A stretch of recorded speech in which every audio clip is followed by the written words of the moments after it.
As the 2022 NFL season comes to a close, we'll take a look back at the best and the worst of the New York Giants' first season under head coach Brian Daboll. That's coming up your way next here on the Locked On Giants podcast. You are Locked On Giants, your daily New York Giants podcast, part of the Locked On Podcast Network, your team every day.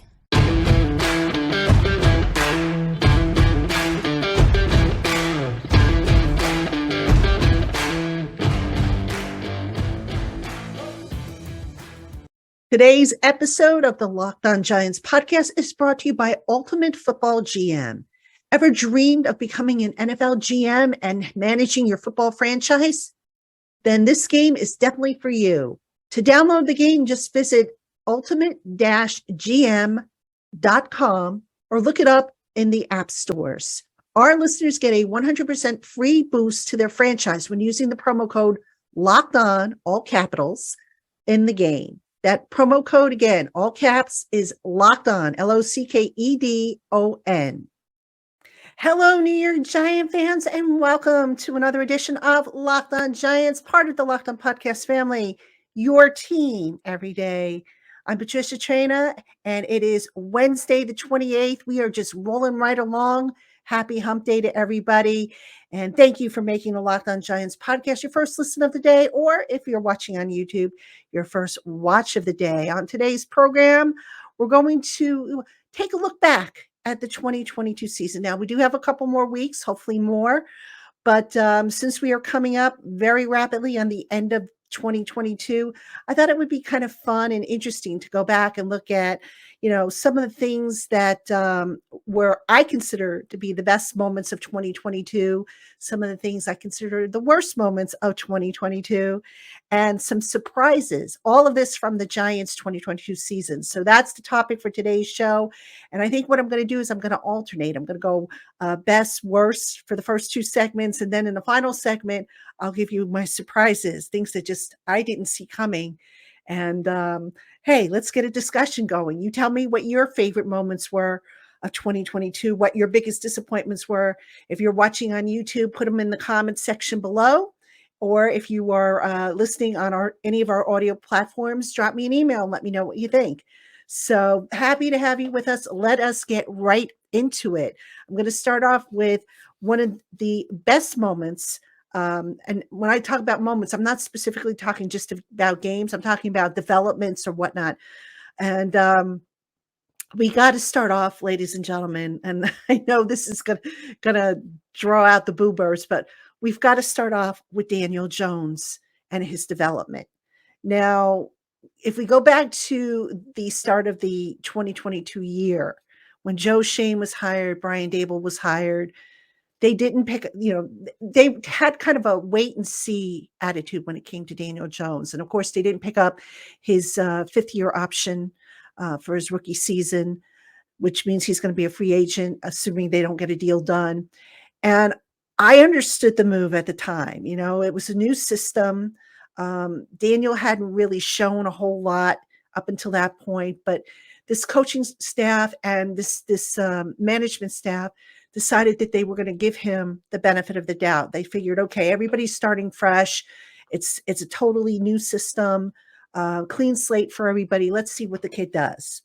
And Daniel has stepped up, folks. He really has. He's reduced the turnovers. He has the best passing percentage of his career. 5 of his 8 career game-winning drives have come this year alone. And he's also, in his own way, elevated some of the talent around him. All right. Specifically, the receivers. He's got receivers who I think we can all agree are not true number 1, number 2, number 3 type guys. And Daniel has just made them better. It's amazing. A quarterback can elevate the play of receivers. Now, Eli Manning used to do it all the time, and we're starting to see it with Daniel. He's also, in his own way, kind of helped out the offensive line. This more so through coaching, but Daniel is making smarter decisions, and he's getting the ball out of his hands a lot faster. I don't think I've seen a whole lot of instances where Daniel has stood back there in the pocket, burping the baby, as they say, or patting that football. We call it burping the baby. So Daniel has stepped up. And I know there's going to be people out there that say, he's still a bum. The Giants should move on from him. I would be stunned if he's not back next year, folks. I know, you know, that's going to continue to divide the fan base and the opinions, but look, I got to give credit where it's due. And I'll admit, look, at the beginning of the year, if you had asked me, I would have said, I don't see him coming back. I didn't think he was going to change. I didn't think he was going to, break through the proverbial ceiling that he was facing. And he has. So we will see what the Giants do with him in the offseason. But I think Daniel Jones has been a pleasant surprise, one of the best things that have happened this year in the Giants season. And we got to give credits where it's due. I know for some of you that's hard, but hey, it is what it is. So that's one of my best moments. All right, now I'm going to flip over to a worse moment. And I'm going to go specifically to a game. Worst moment was the Detroit Lions loss, 31-18.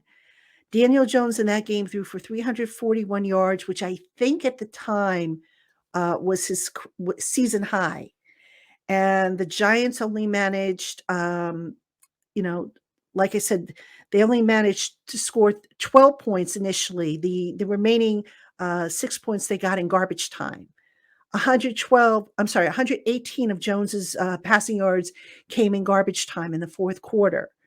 And that game was just one that, quite honestly, I remember going into that game and saying, I don't have a good feeling about this game. I question, if maybe the Giants, I'm sure they weren't taking the Lions lightly, but I had my doubts about it. I thought it would be a tougher game than the Texans game the week before, which, was kind of a cakewalk for the Giants. And sure enough, the Giants just looked flat and just uninspired in that game. And I just, I go back and I look at that game sometimes and I'm like, what happened there? How could they just not be up to snuff? I mean, they basically got their butts handed to them.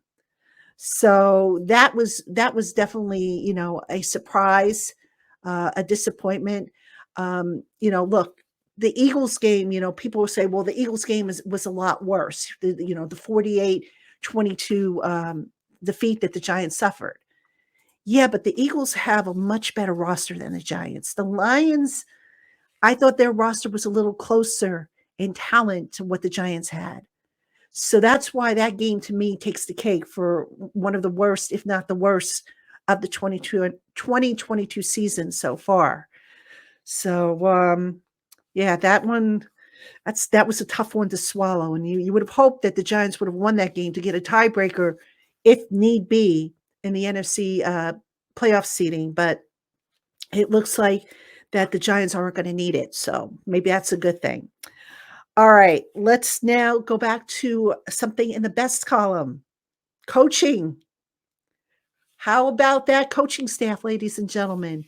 We saw a more modern offense, a more aggressive defense, but specifically what I like about this coaching staff, besides the fact that they laid down a solid foundation, is the job the assistants have done in taking guys who basically were cast onto the scrap heap by previous teams. They have taken these guys and turned them into viable contributors. All right. So you look at the Richie Jameses of the world, Isaiah Hodgins, Jason Pinnock, Fabian Moreau. These are all guys that, despite the fact that they were cast aside or not retained by their previous teams, they have come in and they have become solid contributors. Nick McLeod's another one. John Feliciano, you can make a case for him as well. So yeah, these are guys that just, the coaching staff has worked with. They've developed them into solid contributors. They're not necessarily all pros or even Pro Bowlers, but they got the job done that the Giants needed them to do. And, look, we all knew the situation coming in, how this year was going to be, it was going to be a rebuild year. And with a bad cap situation, There was just no way that general manager Joe Shane was going to be able to fully fix the roster. You can't fully fix a roster in 1 year anyway. But all things considered, this is where coaching really comes into play. When you can't go and get veterans and, your draft class, unfortunately, are falling like flies due to injury, to get guys off the scrap heap and get them incorporated and integrated into your offense or your defense and get them to where they're playing at an acceptable level, that speaks to coaching. And that's by far one of the best things about this staff. That and the fact that this is a staff that hadn't really worked together. Brian Dable, in assembling the staff, basically took the best people available, not his buddies, not people he was familiar with, but the best people available for the job at hand. And that's the right way to build it. That's definitely the right way to build it. And the results are starting to show up for this Giants team. All right. Let me give you a worse thing, something that was disappointing. Special teams. Special teams, ladies and gentlemen. I think we can point to 2 games at least that special teams cost the Giants a victory: Seattle and Minnesota. Now, to be fair, all right, to be fair to special teams, the Giants, because of the injury situation, couldn't really establish a core group on special teams. So in other words, you had situations, and I don't know if you guys remember this, but a few weeks ago, Julian Love played over 100 snaps between defense and special teams. And the coaches, when they need a guy to play offense or defense a little bit more due to injuries or performance or whatever, usually their special team snaps are the ones that get reduced. So, Thomas McGahee, the special teams coordinator, always refers to his job as putting together a pot of gumbo, grabbing whatever you can, throwing it into the pot and hoping that the gumbo comes out tasting good. Well, because he's had to keep changing up the recipe, there's been no continuity on special teams. There's been instances where they've had guys that maybe didn't play special teams much in college and were pressed into action to do it here with the Giants because of injuries. So, again, if we're being fair, you got to look at that aspect. I'm not saying that, coaching is totally exempt. Player performance is certainly a part of it, but I suspect the injury situation and the fact that guys were being stretched thin to where coaches had to make decisions about cutting guys back on special teams and thus not allowing special teams to build up a core group. The core group was supposed to be Love. Micah McFadden was supposed to be a special teamer. Jason Pinnock was supposed to be a special teamer. McLeod. These are all guys that get pressed into starting jobs. So in an effort to not, wear them down, they had to go elsewhere. And, now you're talking maybe lesser quality ingredients that Thomas McGahee had to work with. So special teams, definitely a disappointment. But again, we've got to be fair in the assessment. We can't just say, oh, they were just, they wet the bed and not give, not look into the reasons potentially why they wet the bed. So, all right, Giant fans, I've got a lot more on my list of best and worst moments. I have them written down on my pad here. So we will be right back after this with more. Don't go anywhere. Hey, Giant fans, have you ever wanted to show the NFL GMs how it's really done?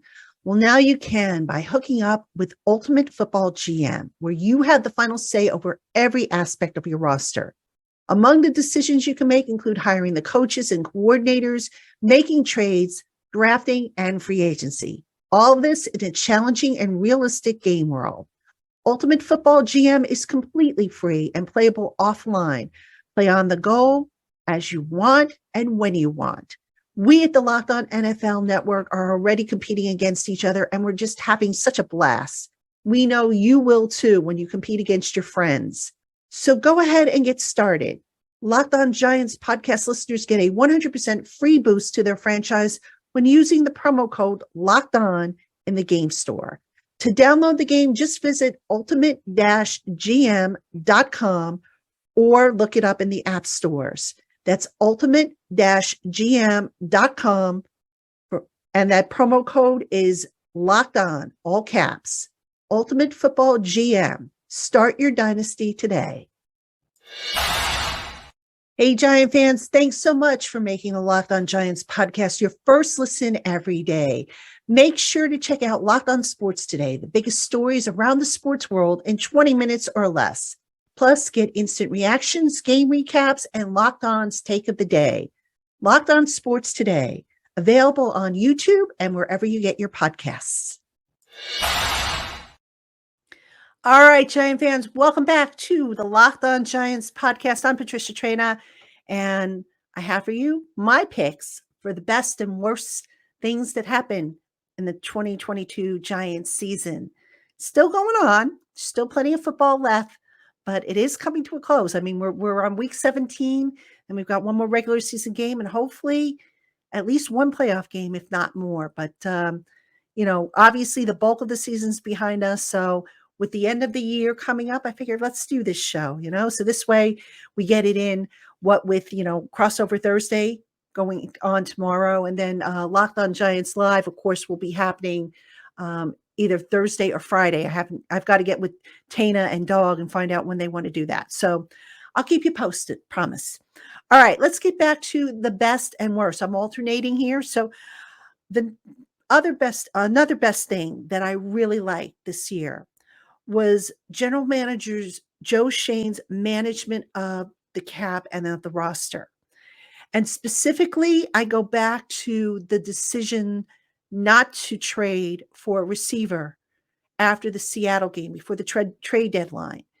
Now, at the time, there were pros and cons, the thought process being, okay, the Giants, they had a winning record, a record that nobody really expected them to have, which in itself was a nice surprise.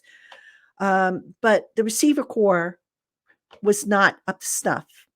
By the way, obviously that's on the list of worst things. So with the receiver core not being up to snuff, there was questions. Would Joe Schoen look to trade to acquire a receiver? Now remember, Schoen had a bad salary cap situation, which he inherited. And the last thing he wanted to do along the way, and unfortunately he had to, was to touch some of the contracts that were on the team, restructure them to clear more cap space. Well, he had to do that for a few contracts. The one he didn't touch was Kenny Galladay's, rightfully so, because it's obvious the Giants won out of that contract badly. And they had to carry Kenny Galladay this year. Otherwise, they would have increased their cap liability by $4 million because of the guaranteed money that's in next year's deal. So Schoen, in showing restraint and not trading away assets, basically said, look, this team is not one receiver away from making a deep playoff run. Let's save the assets. Let's continue to build through the draft. Next year, we're going to have a healthier cap situation. We can address certain holes at that point, and we can build this roster the right way. So while teams like, I think Chicago, I think traded for a receiver. I know there was another team that traded for a receiver. I can't remember who, but the Giants stood pat. Schoen knew the roster, what he had, what he didn't have, what was realistic and what wasn't. And by not trading away assets that he's going to need in next year's draft, showed constraint.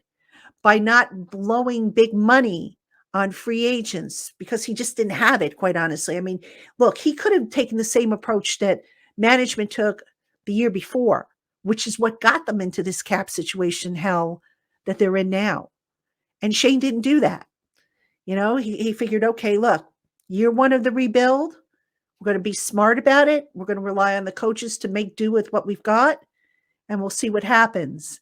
And as I mentioned before, the coaching staff, to their credit, made chicken salad out of you-know-what. So got to give credit to them, and give credit to Schoen for showing restraint in not jumping to the gun and looking to solve a problem as they popped up just because. So that is definitely on the list of good moments. Okay, I mentioned the receiver situation. Just real quick, I'm going to, expand on that a little bit. At the start of the year, the Giants obviously were hoping for a rebound season from Kenny Golladay. They were hoping that Kadarius Toney would come in healthy and contribute. Sterling Shepard, he was coming off of the Achilles injury from the year before. They were counting on those big three. And then you had Colin Johnson in training camp, who was starting to look like he could be a legitimate number 4. Well, we all know what happened. The injury bug got Johnson in training camp. It got Shepard during the season. It got the rookie Wan'Dale Robinson during the season. Toney and Golladay both had injury issues. Toney didn't even make it through the season. The Giants decided that they had had enough of him, and they shipped him off for draft picks to Kansas City. And Golladay, as I mentioned, that he's headed for a divorce with this team. He's only played, I think, in like 4 snaps in the last 2 games. Pretty obvious this coaching staff is done with him. So that was definitely a disappointment because there's talent there. And for whatever reason, that talent just didn't come out. And, I want to say one other thing about Golladay that I think was very telling. During the year, when there was questions about why he wasn't playing and so on and so forth, and he stood before the media and said, I should be playing regardless. That right there told you everything you needed to know. Because any player who says that, I should be playing regardless. So in other words, you don't have to practice and earn your snaps in your game snaps in practice, right? You don't have to excel in the classroom. You should be playing regardless of what the situation is. Well, sorry, Kenny, it doesn't work that way. This coaching staff made it clear from day one that you earn your snaps in practice by what you do in the classroom, and then you earn your game snaps by what you do on the practice field. None of this, you should be playing regardless, just because you're a number 1 draft pick or you have a $72 million contract. Good for the coaching staff, I say. So the receiving situation, definitely a disappointment, I think, for this Giants team. I'll give you another one. Injuries. Oh, can somebody please come up with a solution to stop this team from being in the top 5 every year of injured players? All right. According to Man Games Loss, as of this week, as I record this show, the Giants have had the 3rd most missed games, 220, amongst the players that have been injured. 3rd most. How they have a winning record is beyond me, but they do. All right. And it's not just the injuries, but it's to whom the injuries are happening. So, for example, you have 5 of the 7 draft picks. 5 of the 11 draft picks that they had on injured reserve. Every draft pick, in fact, has missed time with the exception of Dane Belton, who he hasn't missed time during the regular season, but he did miss part of training camp with a broken clavicle, and Micah McFadden. Those are the only 2 who really haven't missed any game time. Everybody else in that draft class has. That hurts, guys. No pun intended. So, yeah, that injury situation was bad. And then I talk about to whom the injuries happen. Adoree Jackson returning punts. I mean, look, I get it. They wanted to, Richie James at the time had struggled and they needed a change, but you know me, if you've followed me for years, I didn't like it years ago when Jabril Peppers was put on punt return and he ended up having the broken back.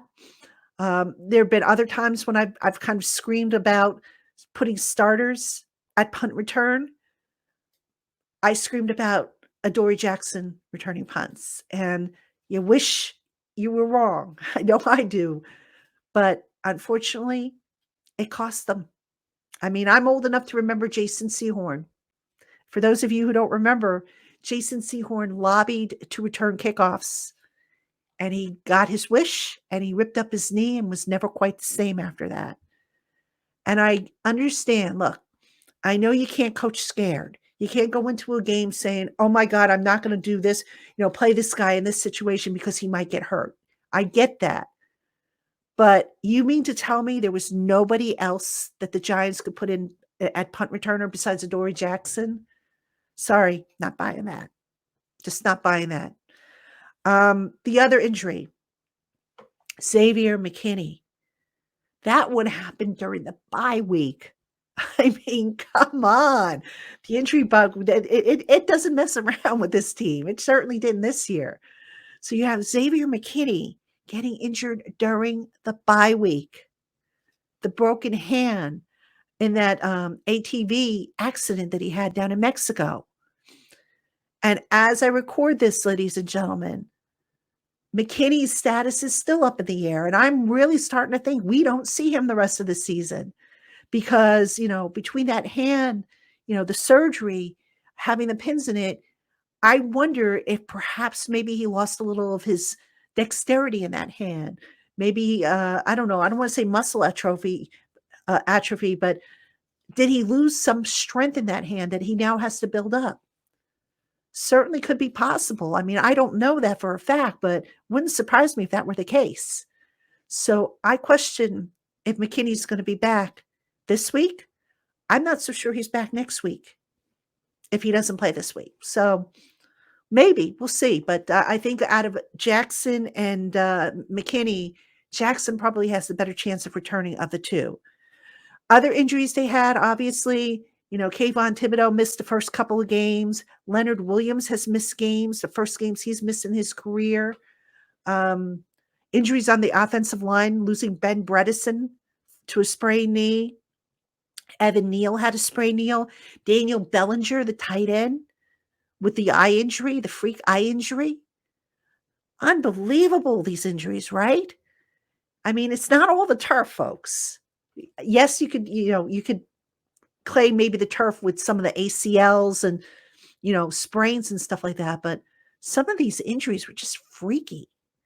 So I know the Giants are going to really dive into that in the offseason and try and figure out what can they do to keep these guys healthier in terms of the soft tissue injuries. That's what they can address.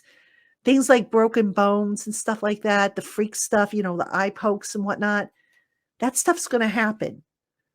But, unfortunately, concussions are going to happen too.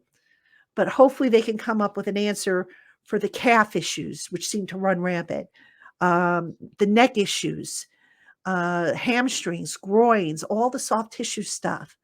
Hopefully they can come up with an answer as to how they can fix that going forward so that they're not in the top 5, not in the top 3 every year in the injury department. All right. Two more, and I'm going to give you 2 bests, and then I'm going to talk about 3 surprises I have in the next segment. So 2 more best moments for me. The Titans win at the start of the season. I felt that win, which if you remember, that was the gutsy call that Brian Dable made, the decision to go for 2 points and whatnot, or go for it. That set the tone, I think, for this Giant season. It basically announced that this was a new era, that the old era of coaching conservatively was gone, thank God. And it just told you a lot about Brian Dable and the coaching staff's relationship with the players. And that is, they had faith in them. If you don't have faith in somebody, you're not going to put them in a high-risk situation and expect them to perform. That's what it boils down to. And I think that decision to be gutsy told these players early on, I believe in you. We're all in this together. So I'm going to trust you to do what you need to do to generate the results we're looking for. And if it doesn't happen, you go back and you dissect why. But in this case, it didn't. They didn't have to do that. Giants came up with a surprising upset win in a game that I think everybody thought they would lose, including yours truly. And it just set the tone. It set the tone for the season because you saw the Giants in little spots here and there take more chances, whether it be Daniel Jones trying to fit a ball into a tighter window or, Saquon Barkley cutting back against the grain, or, being aggressive with the pass rush. There were little things that just showed there was more confidence in this team. And I think that's been an underlying tone this entire season. I mentioned Saquon Barkley. I'd be remiss if I didn't mention his comeback as one of the best things to happen this year. Barkley finally looked like the Barkley of 2018, his rookie season. Now, I was a little disappointed that they didn't use him as much as a receiver as they did in his rookie season. But is there any question that Barkley has the explosiveness and the confidence above all else that maybe was missing the last couple of years? I think, you're looking at Barkley, a throwback version of Barkley, and it's made a difference. You know, the rushing game, and you can throw in Daniel Jones's legs as well, but just the rushing game carried this Giants offense, especially given what was going on with the passing game and the revolving door at receiver. So we got to give kudos there. And on the defensive side, I've got to mention this, the pass rush, which finally came alive in recent weeks. Oh boy, they keep Azeez Ojulari and Kayvon Thibodeau and Leonard Williams and Dexter Lawrence on the field at one time. Wink Martindale's going to be having just an absolute fun time, because now it creates a pick your poison scenario. Okay, opponent, who are you going to double up? Who are you going to solo? Oh, you're going to solo Thibodeau? Well, he's going to beat you because he's getting better. He's developing counter moves.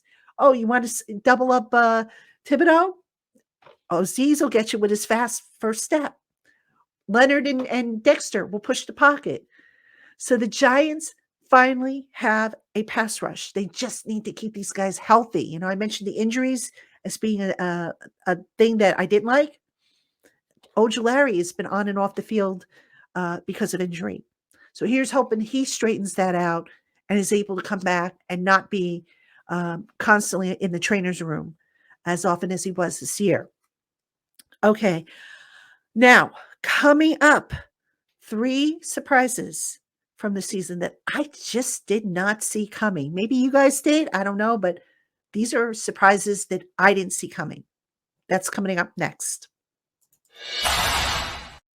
This episode is brought to you by Audible. Audible is releasing a slate of new football podcasts that we're sure you're going to love.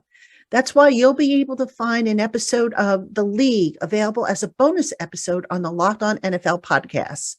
Narrated by Super Bowl champion and legendary smack talker Richard Sherman and sports broadcaster and rising star Taylor Rooks.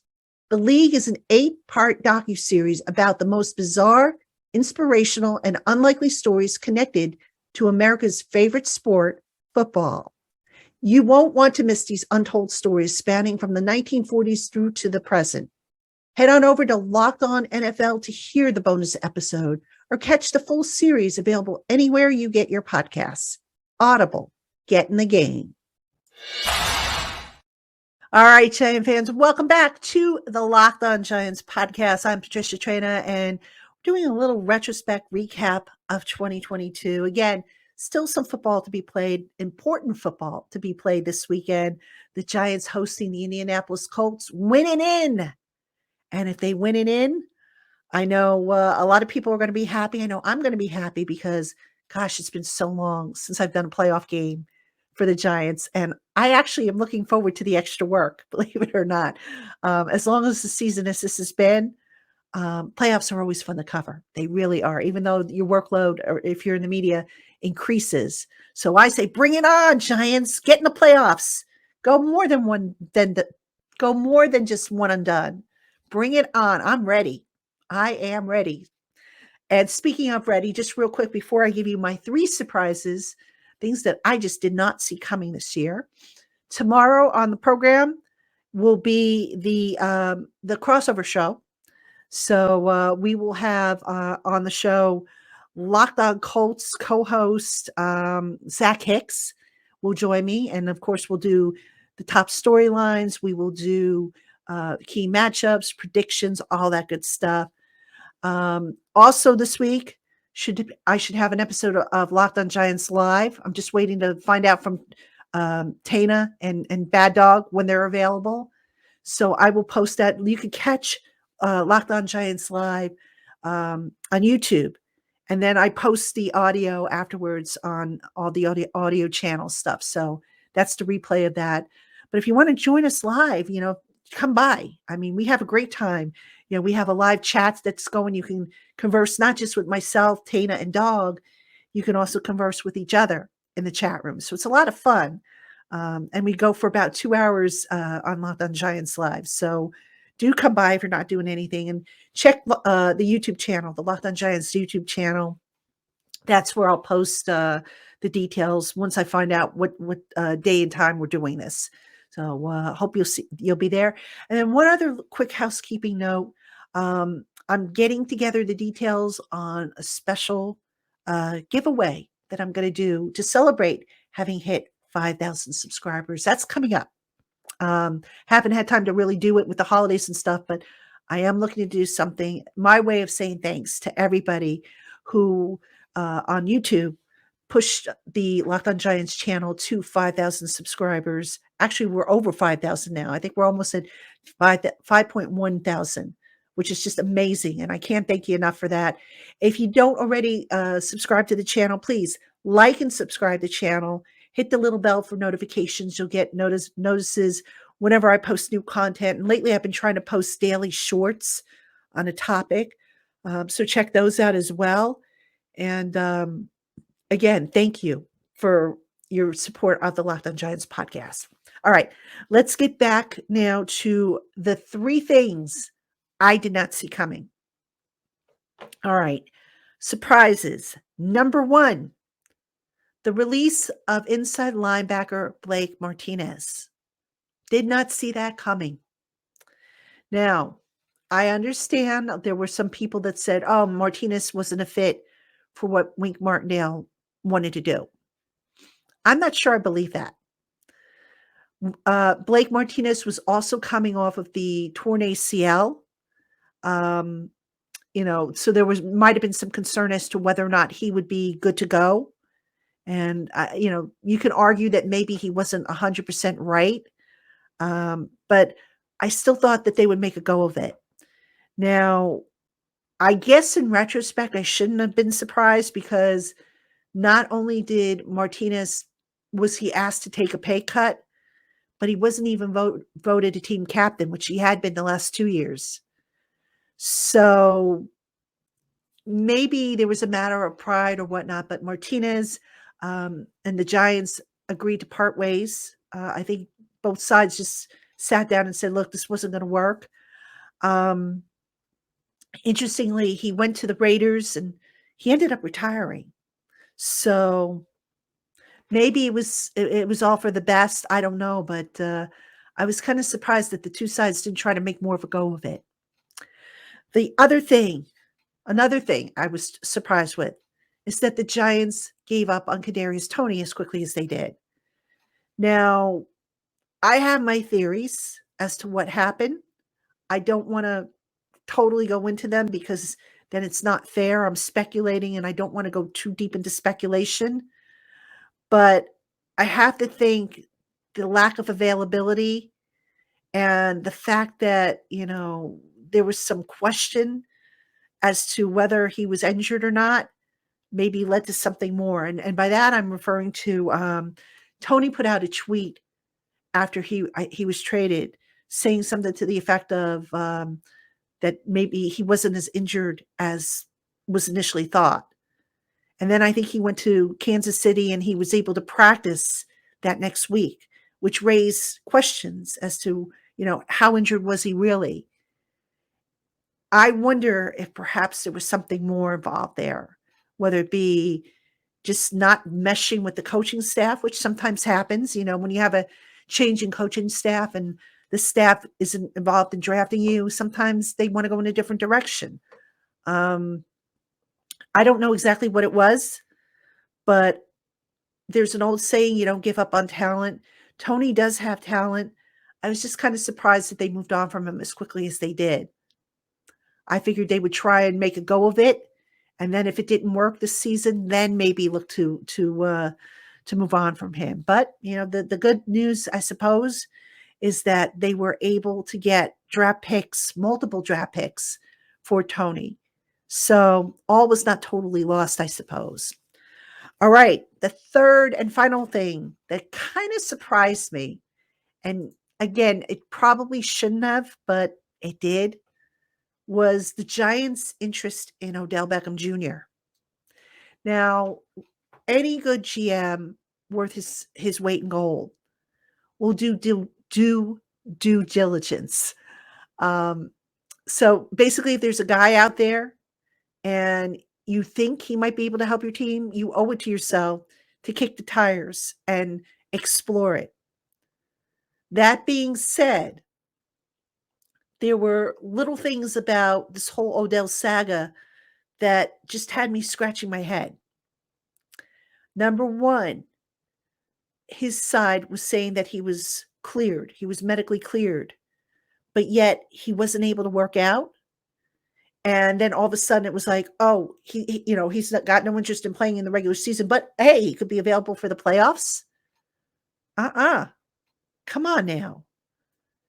When exactly are you supposed to get into football condition? If, you're medically cleared, but, you don't want to work out for the team, and, you don't want to, risk it by playing in the regular season. I mean, remember, folks, Odell was injured, his second ACL injury. He was hurt in February of 2022. Wasn't even a year removed. Realistically speaking, and I know modern medicine has come a long way. I know athletes get top of the line care and rehab and all that stuff. But realistically, I mean, anybody who thought he was going to come in and save the day, I think that was just, that was just wishful thinking. So I get it that the Giants, reached out to him for due diligence, but I was kind of surprised because I think deep down they knew this. I also think deep down they knew they weren't going to be able to afford him this year, given the cap situation that they were in.